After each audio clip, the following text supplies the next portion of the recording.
ये कहानी नेहा की है। जब वो 12 साल की थी तब उसके साथ ये इंसिडेंस हुआ था।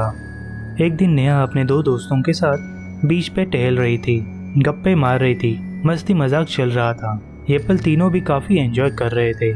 शाम का समय था और वो बीच काफ़ी खाली था। शायद ही 3 से 4 लोग बीच पर थे, जिससे माहौल काफ़ी शांत हुआ था। नेहा और उसके फ्रेंड्स कुछ समय बीच पे टहलने के बाद घर जाने के लिए निकलते हैं। जैसे ही वो लोग आगे बढ़ रहे थे तब अचानक उनके सामने एक बूढ़ा आदमी आ जाता है। उसने अजीब से कपड़े पहने हुए थे, दाढ़ी और बाल बड़े और बिखरे हुए थे। वो आदमी इन लड़कियों से बोला, कैसे हो प्यारी बच्चियों, यहाँ आओ, मेरे पास बैठो, मुझसे बातें करो।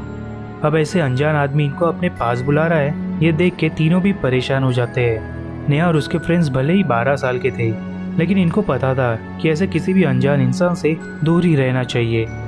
नेहा और उसके दोस्तों ने उस आदमी को देखा और तुरंत वहाँ से भागने लगे और भागते हुए घर आ गए।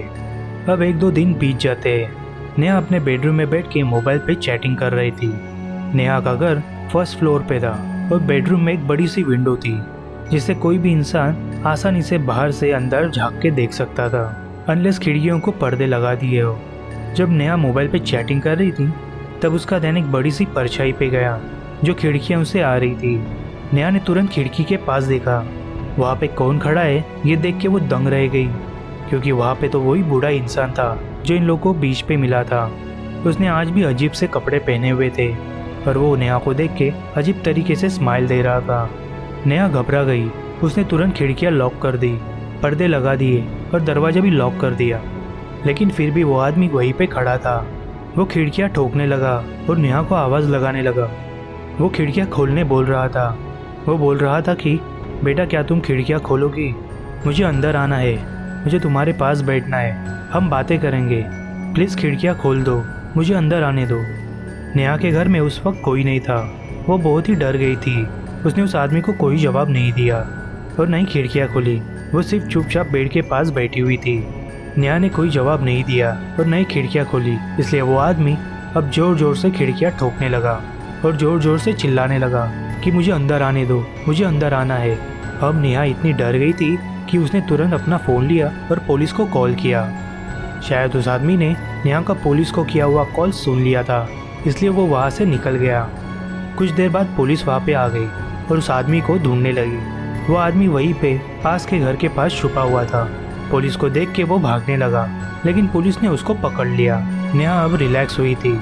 जब नेहा ने खिड़कियों से पुलिस को उस आदमी को लेके जाते हुए देखा तो वो उस आदमी को देख के शॉक हो गई, क्योंकि तब भी वो आदमी अजीब तरीके से नेहा को ही देख रहा था। चेहरे पे अजीब सी स्माइल थी, मानो पुलिस के पकड़ने के बाद भी उसे कुछ फर्क नहीं पड़ा हो।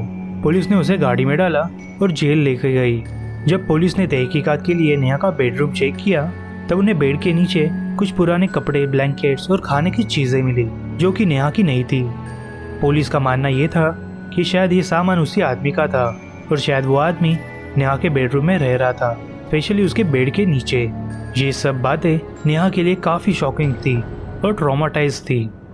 आज 10 साल बीत चुके हैं, लेकिन आज भी नेहा उस आदमी को नहीं भूली है और न ही उसका क्रीपी चेहरा, जिस तरीके से वो उसे देख रहा था। नेहा को तो इस बात का डर है कि इतने सालों में सज़ा काटने के बाद उसे जेल से छोड़ दिया होगा और वो कभी भी उसके पीछे वापस आ सकता है। सो दोस्तों, अगर आपको ये कहानी पसंद आई हो तो प्लीज़ चैनल को सब्सक्राइब करें और चैनल को लाइक ज़रूर करें। मिलते हैं अगले वीडियो में। बाय।